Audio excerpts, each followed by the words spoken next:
최덕신 변호사의 법률 체크. 오늘은 교회법 중에서 재판권과 소원권에 대해서 간단하게 설명을 해보도록 하겠습니다.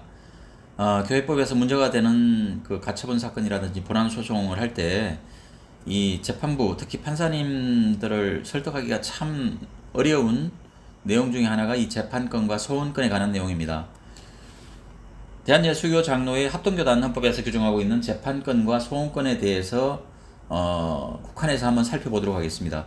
국가법은 교회법과 전혀 성질이 다르긴 하지만 이해의 편의를 위해서 비교해서 설명해 본다면 재판권은 교회 내의 형사소송, 소원권은 교회 내의 행정소송의 성격이 있다고 이렇게 볼 수 있습니다.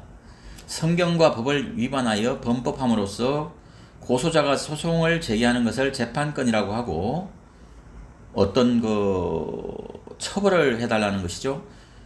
그것을 재판권이라고 하고 당회, 노회, 총회 등의 치리회가 범한 행정상의 불법, 부당한 행정처분의 취소, 변경을 구하는 것을 행정권 또는 소원권이라고 합니다.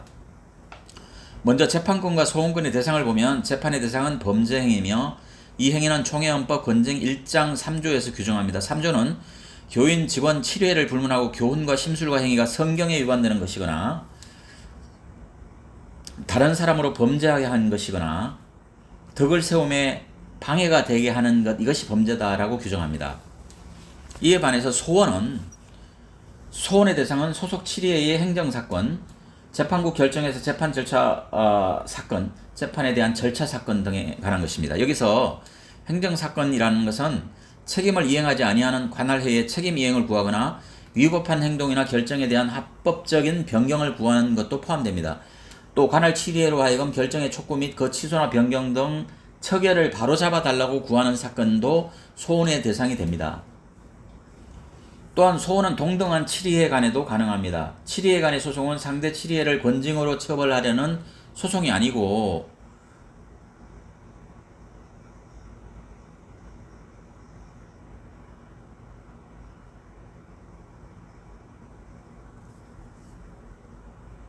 처벌을 해달라고 하는 소송이 아니라 그 책임을 이행하지 아니하거나 위법한 행동이나 결정에 대하여 변경을 구하는 것입니다. 위법 부당한 행정 처리와 결정을 취소, 변경 또는 의무를 이행하게 해달라고 하는 것이기 때문입니다. 다음으로 재판권과 소원권의 불복에 대해서 알아보겠습니다. 국가법인 형법에서 형인 그 사형이라든지 징역이라든지 금고, 자격정지 등에 대하여 불복을 할 수 있고 1심에 대한 불복은 항소를 할 수 있고 2심에 대한 불복은 상고를 합니다. 그러나 이 합동교단에서는 교회 재판권의 책벌인 권계, 견책, 정직, 면직, 수찬정지, 제명 출교에 대해서 불복할 수 있고 1심과 2심에 대한 불복 모두 상소라는 이름을 사용합니다. 상소기간에 대해서 총회헌법 권증 96조는 상소인은 하해 판결 후 10일 이내에 상소 통지서와 상소 이유 설명서를 보내 서기에게 제출할 것이라고 기록하고 있고 규정하고 있고 그 서기는 그 상소장과 안건에 관계되는 기록과 일체 서류를 상해 다음 정기회 개회 다음 날 안에 상해 서기에게 교부한다라고 규정합니다. 즉 하회 판결 후에 10일 이내에 재반 서류를 제출해야 합니다.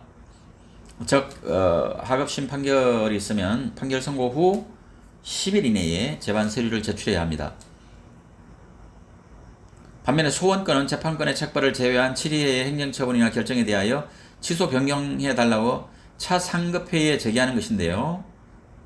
총회헌법 권증 9장 92조는 소원에 대해 불복할 때는 그 상급회의에 상고할 수 있다라고 규정하고 있습니다. 그러니까 소원에 대해서 불복할 때는 상소가 아니라 이름을 상고라고 하는 것이죠. 소원 기간에 대해서 총회헌법 권증 85조는 소원에 대한 통지서와 이유서는 하회 결정 후 10일 내로 작성하여 그 회 서기에게 제출할 것이요 그 회 서기는 상해 정기회 개회 다음 날 안에 소원 통지서와 이유서와 그 안건에 관한 기록과 일체 서류를 상해 서기에게 교부한다라고 규정합니다. 재판권과 마찬가지로 하해 결정 후 10일 이내에 재반 서류를 제출하여야 합니다. 다만 주의할 것은 소원은 어떤 결정이 내려졌을 경우에는 10일이라는 기간이 제한이 있지만 예를 들면 어떤 의무를 이행하라고 내지는 명령을 했을 때 의무나 책임을 이행하라는 명령이 내려졌을 때 이행하지 않는 상태가 계속될 때는 이 10일의 제한을 받지 않는다는 거죠. 위반 상황이 계속되고 있는 상황에서는 언제든지 소원을 제기할 수 있다. 따라서 이런 경우에는 그 하해 결정 후 10일 이내에 소원하는 한계 내지는 어떤 그 제한이 다소 완화될 수 있다는 것, 그리고 7회간의 소원의 경우에는 결정 후에 1년 안에만 제기할 수 있다는 것이 교단헌법, 합동교단헌법의 규정입니다. 다음으로는 재판의 효력입니다. 국가법의 재판의 확정은 하급심 소송 절차에서 내려진 판결이 상수 기간을 도과하거나 대법원에서 판결이 선고되고 동시에 확정됩니다. 그리고 이때부터 재판의 효력은 발생합니다. 노예 재판국 판결에 대해서는 총회헌법 건증 121조에서 재판국이 본 노예 개의 시무 중에서 위탁받은 안건을 판결하였으면 그 판결을 즉시 보고할 것이고 보고한 후에는 본 노예 판결로 인정한다고 규정합니다. 즉 노예 재판국 판결로 그 효력이 발생합니다. 총회 재판국의 판결 효력은 총회가 채용한 후 확정되며 효력을 발생합니다. 총회 헌법 건증 138조에서 총회 재판국의 판결은 총회가 채용할 때까지 당사자 쌍방을 구속할 뿐이다 라고 규정하고 있습니다. 이는 총회 재판국의 판결은 재판국 판결만으로 효력이 발생하는 게 아니고 총회에 보고하여야 최종 확정이 되고 총회에서 이의 없이 채용을 하여야만 총회 판결의 판결과 같은 효력이 발생한다는 것을 의미합니다. 그래서 예전에는 총회 재판국 판결은 예심이라는 표현을 쓰는데 지금은 예심이라는 표현은 쓰지 않습니다.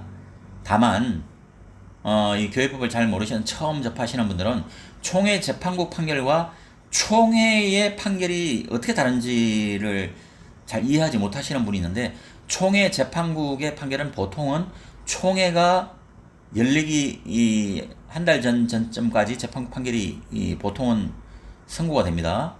그러면 총회 재판국의 판결이 선고되어도 총회에서 이것을 채용 내지 채택하기 전까지는 총회 재판국 판결은 효력이 없다 라고 하는 것이 합동교단과 한국기독교장로회 기장 쪽 판결의 기장 쪽 헌법의 총회 재판국 총회 판결의 효력에 공통되는 부분입니다.